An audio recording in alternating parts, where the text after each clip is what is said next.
Tour. Welcome to today's English story. Don't forget to like and subscribe. My name is Maya and I'm 20 years old. I live in a busy city and study at the local university. I share an apartment with my elder sister Leah. Our parents passed away in a car crash when I was just 10.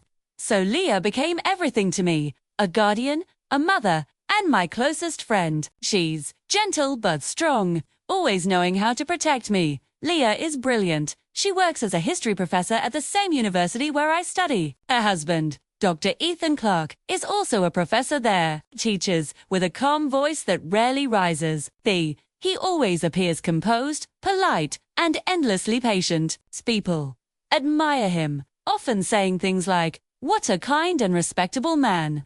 When Leah and Ethan walk together through the university grounds, they seem like the perfect couple. They fell in love and married each other out of affection, and my sister adores him deeply. Sometimes, a strange unease stirs inside me, a quiet discomfort I can't explain. There are moments when I notice the way Ethan looks at me, and something about his gaze feels wrong. It's not the way a brother-in-law should look at someone. Try to convince myself I'm overthinking, that I'm imagining things, but deep down, I know I'm not. One afternoon, as I sit on my bed scrolling through my phone, a message suddenly appears. It's from Ethan. "You looked beautiful today. I can't stop thinking about you." My stomach drops. I freeze, wondering if he sent it by mistake. I don't respond, hoping it will end there. But soon, another message comes. "Let's have dinner together." I know you feel the same way, Maya. My heart races. Fear floods through me. I stay silent, unable to reply. The next day after my lecture, I find him waiting outside the classroom. He smiles and says softly, "You're special, Maya." I turn away and hurry off, but he doesn't stop. Soon, flowers start arriving for me. He lingers near my car, watches me across campus, and whispers, "You're young and beautiful." Every time I see you, I fall for you even more. I don't just want you, I want forever with you. I rush into the bathroom and break down, sobbing until I can hardly breathe. My heart aches because I love Leah more than anyone in the world. She raised me with everything she had, and I owe her my life. The thought of hurting her feels unbearable. But Ethan doesn't stop. He corners me, his tone changing from soft to controlling. "You have to love me," he says coldly. "I don't care if you're her sister." His words make my skin crawl. I feel sick, trapped and powerless. One night, I decide I can't keep it to myself any longer. I need to tell Leah the truth. I'm terrified she'll think I'm lying or that I'm trying to destroy her marriage. But I can't live with the secret anymore. Tears fill my eyes as I begin to speak, my voice trembling. I want to tell her that her husband isn't who she thinks he is, that he sends me love messages, follows me, makes me feel unsafe. But when I see her face bright and glowing with joy, my words die in my throat.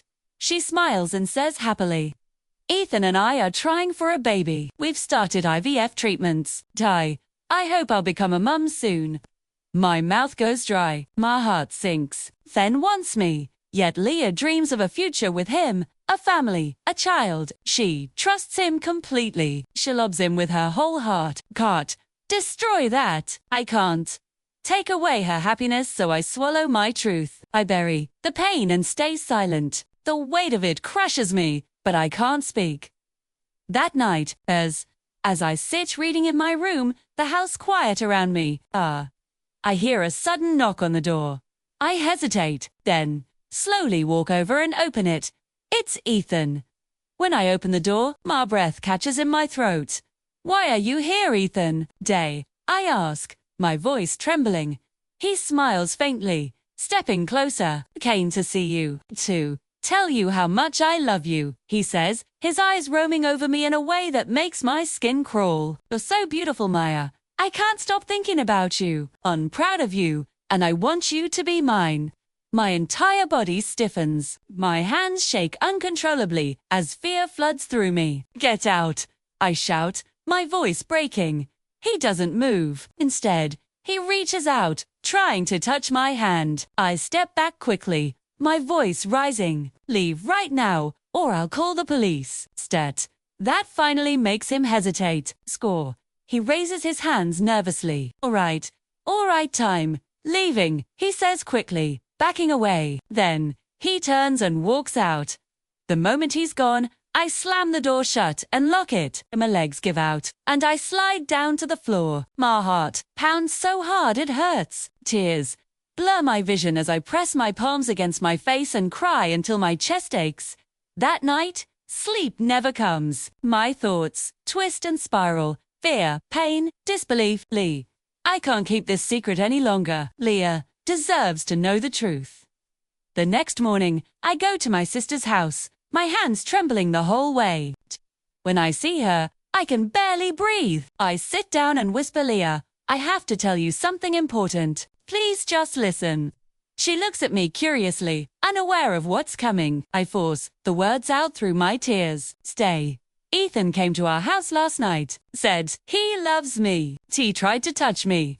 Leah's face changes instantly. Her expression hardens, her eyes turning red with anger. Stop lying, she snaps. You're jealous. P.O. You want to ruin my marriage? Her words stab through me like knives. No, I swear, that's not true. Kept quiet for so long, but I can't anymore. For I'm telling you the truth. But she only grows angrier. Fool, you're not my sister. She shouts, you're a liar. Tears spill down my cheeks. Please, Leah. Believe me, I plead. 2. I didn't do anything. Tease. The one who's hurting me. She doesn't listen. Instead, she slaps me hard. The sound echoes through the room. I stand frozen, tears falling freely, my cheek burning. Her eyes, once full of love, are now filled with hatred. Then, she says something that shatters what's left of me. You're dead to me. I open my mouth to speak, but nothing comes out. My lips tremble. My heart cracks into pieces. Leah turns away, opens the door, and says coldly, get out of my house. Don't ever come back. I stand in the doorway, crying softly. Leah, please, I whisper, but she's already gone. Moments later, my phone rings. Sophia, my closest friend. Her voice sounds sharp, full of anger. Maya, what have you done? Leah's been crying non-stop. Ethan told everyone you were trying to ruin their marriage, that you were the one in love with him. My heart stops. My knees go weak. Sophia, that's not true. I cry. He's lying. He's the one who sent me those messages, who followed me. I stayed quiet because I was scared. But Sophia doesn't listen. Evades. There's only silence on the other end, and then she hangs up. I stare at my phone, my chest hollow. Now, there's no one left. My sister hates me. My best friend doesn't believe me. The world has turned its back on me. I stop eating. I stop speaking. I skip my classes. Nights turn to endless crying. Every time I look in the mirror, I whisper, what did I do wrong? But deep inside, I know the truth. I did nothing. I was honest. And still, I lost everything. One sleepless night. As I lie staring at the ceiling, I realize this pain won't fade easily. I sit up slowly, wiping away my tears. My heart still aches, but something inside me hardens. No, I whisper to myself, voice trembling but firm. Tyre, I won't stay quiet anymore. I have proof. I have the truth. I walk to the printer, my hands shaking but determined. One by one, I print every message Ethan ever sent. The ones where he called me beautiful. The ones where he said he wanted me, every line that made my skin crawl. I even include the photos of the flowers he sent to my room, proof of everything I'd endured in silence. By morning, I gather all the papers together and take a deep breath. Dress neatly, I walk to the university administration office. My palms are sweating, but I hold the stack of printed pages tightly. Please, I say softly to the woman at the desk, I need help. Ethan Clark isn't who he pretends to be. He's lying. Please, look at these. They take the papers from me. The room falls silent as they read through each message, each picture. When they finally finish, a woman looks up with concern in her eyes. So serious. She says quietly, we'll open an investigation right away. 2 days later, the office calls me back. When I arrive, their tone is gentle. "We believe you, Maya." One of them says, "Thank you for having the courage to speak up. What you did took strength." They also call Leah in or watch as she sits across from them, unaware of what's about to be shown on screen. When they hand her the evidence, the screenshots, the messages, the photos, her face turns pale. Her fingers tremble as she flips through the pages. In a small, broken voice, she whispers, "He told me she was lying. Said Maya wanted him. Oh God, what have I done? Hurt my sister." Tears spill from her eyes. She covers her face and sobs. "Maya, I'm so sorry," she cries. "I didn't believe you. I slapped you. I called you a liar. I broke your heart." That night, Leah comes to my room, slow. Her eyes are red and tired, and she's holding something in her hand. My old teddy bear from childhood. She sits beside me and says softly, "Maya, I found Ethan's old phone. I saw the messages myself." Her voice cracks. She breaks down again. "Please, forgive me. I was blind. I trusted him instead of you. I feel ashamed. Blamed you for his sins." I start crying too. Leah reaches for me and pulls me into her arms. "Not just my sister," she says through her tears. "You're my child. Ty, I love you so much. I hurt you deeply, and I'll never forgive myself for that." I hug her tightly, too. "I love you too, Leah," I whisper. "You'll always be more than a sister to me. You're my mother, my family. Even when he tried to destroy me, I never stopped standing by you." We both cry together, holding each other close, our hearts heavy but full of love. After that, Leah makes her decision. She leaves Ethan. With unshakable strength, she takes him to court and files for divorce. When they meet for the last time, her eyes are wet but firm. "You disgust me," she says coldly. "You tried to take advantage of my sister, betrayed me, shattered everything I believed in, or I will never stay married to a man like you."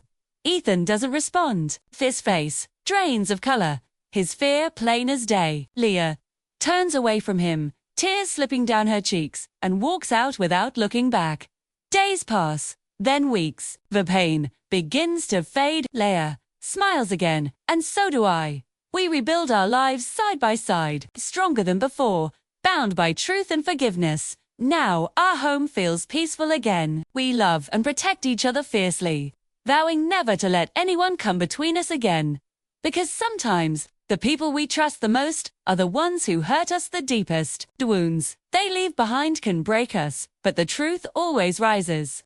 No matter how long it's buried, you are never weak for speaking out. You are never alone for standing up. Don't let fear silence you. Tell your story. Even when no one believes you at first, keep speaking. One day, the truth will shine through, and when it does, you'll finally be free. If this story touched your heart, please like this video, share it with someone who needs courage, and comment below. What would you have done if you were Leah? And don't forget to subscribe for more inspiring stories.